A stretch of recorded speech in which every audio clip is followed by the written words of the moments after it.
Hilabete baino gutxiago falta dira Frantziako hauteskunde presidenzialetarako. Lehen itzulia apirilaren 10ean izanen dugu, bigarren itzulia 24an, eta alderdiak jada ekitaldiak egiten ari dira ezker eskuin. Arratsaldeon ikusentzuleok, eta uztaritzera joan gara gaur, kartelekura marra okerrak izeneko erakusketara, hain zuzen ez galdu iparraldearen orenean.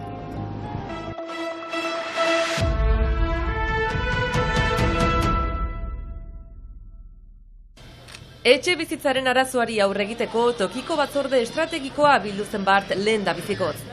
Erik Spitz Pirinio Atlantikoetako prefetak bultzaturik, Jean-Jacques Lasser departamentuko presidentea, Jean-René Etxegarai elkargoko presidentea, Akitania Berriko lurraldeetako bankuko zuzendaria, familia laguntzen kutxako zuzendaria eta oro har etxe bizitzaren arloko eragile sozial nagusienak elkartu ziren. Tokiko batzorde estrategikoaren xedea aterabideak aktore guztiekin partekatzea da eta erregularki bilduko direla adierazi dute epe motz, ertain eta luzerako akzio plana garatzeko, etxe bizitza sozialak eraikitzeko eta iparraldeko etxe bizitzaren merkatua erregulatzeko.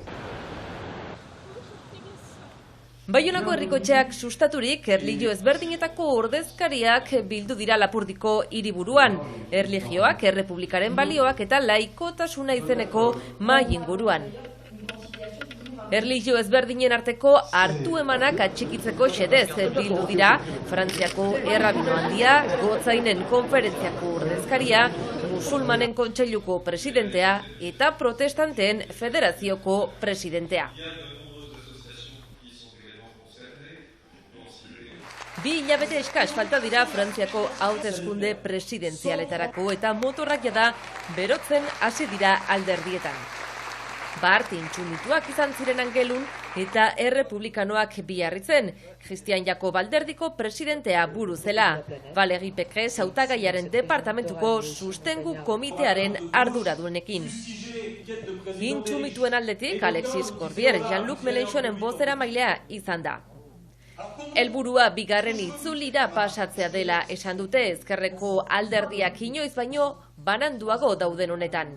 Azken inkesten arabera, Mélenchonen alderdia buru da ezkerrekoen artean, baina eskuineko guztien gibeletik, Macron, Le Pen, Zemmour eta Pécressen atzetik.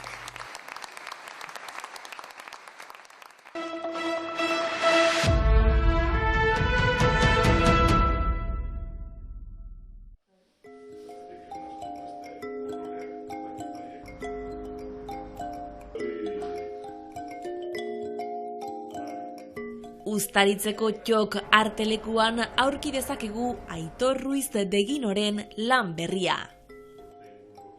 Eskulturak, marrazkiak, arte digitala, guztiarekin ausartu da urten hernaniarra. Eta horrela jaio da marra okerrak. Hemen ikus daitezken bai marrazkietan, eskulturetan, zeramiketan agertzen dira marra okerrak. Uste marra okerra dela ni definitzeko modu antzeko bat. Gehiago gustatzen zaizkit marra okerrak marra zuzenak baino. Erakusketak surrealista kutsua duela argi dago.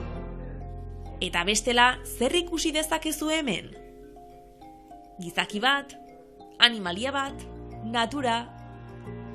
Agian erantzuna uste baino sinpleagoa da. Hirurak topa ditzakegu eta. Horrelako lan eta forma konplexuei so egin ondoren, zaila da imaginatzea zein den hauek sortzeko bidea. Prozesua da, eta hasi nintzanean, pixka larrituta bestela sentitzen nintzen iaz zer margotu behar nuen, edo zergatik margutzen nuen hori, eta azkenean beste artista batzuek uste egin dutela irakurri nuen, kontzeptu batzuk lista baten moduan jartzen dituzte, eta hori da bere eremua bezala. Nerean adibidez izan daiteke misterioa, poesia, gizakiak, natura, zubaitzak, mendiak, abereak, eta hori da nire mundua pixka bat. Egiten detenean margo bat ez dakiz zen margotuko deten, baina oinarri hori lista antzeko hori badaukat eta uste dut eremu horretan sartzen naizela. hemen dagoen guztia lehen urtekoa da, 2021 eta askoz ez lan gehiago dauzkat, baina hemen ezin dira sartu. 2020koak, ziren askoz ez beltzagoak. 2021 urtea hasieran urtarrian, lehen urteko lanak ikusterakoan erabaki nuen beltza ustea eta kolorea sartzea, eta hemen ikus daitekenak gehien bat oso kolore bitxia daukate. Beltza pixka kanpo gelditu dela. Eta kolore horiek erabili ahal izateko euskal artisten artean gutxi ikusten den aluminioa erabiltzen du. Dudarik gabe haren material kutxunena.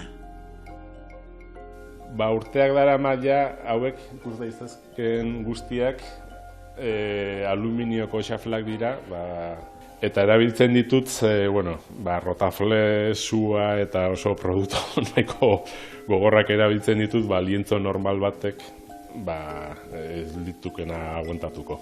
Eta gero eskulturak ere aluminiozkoa dira, gehien bat, prozeso bat izan du da, baina gustora sentitzen naiz, badakit lana egiten, eta gainea nire herrian Hernanin galdategi bat dago, eta, han egoten naiz lanean, iaztero.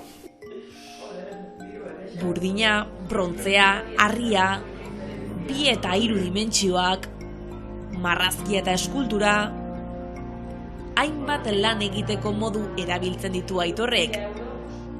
Baina puntu honetara iristeko bidea luzea izan da. Egia zen nahiko berandu hasi nintzen arte egiten edo txikitatik beti zen ditut gauzak. Baina, hasi nintzen zeramikarekin eta hori jarraitzen dutela. Hasieran harria, burnea, brontzea, prozeso nahiko luzea izan duzen, eta orain azken aldian gustora nago aluminioarekin, gero ez dakit zer etorriko da, edo honekin jarraituko duten.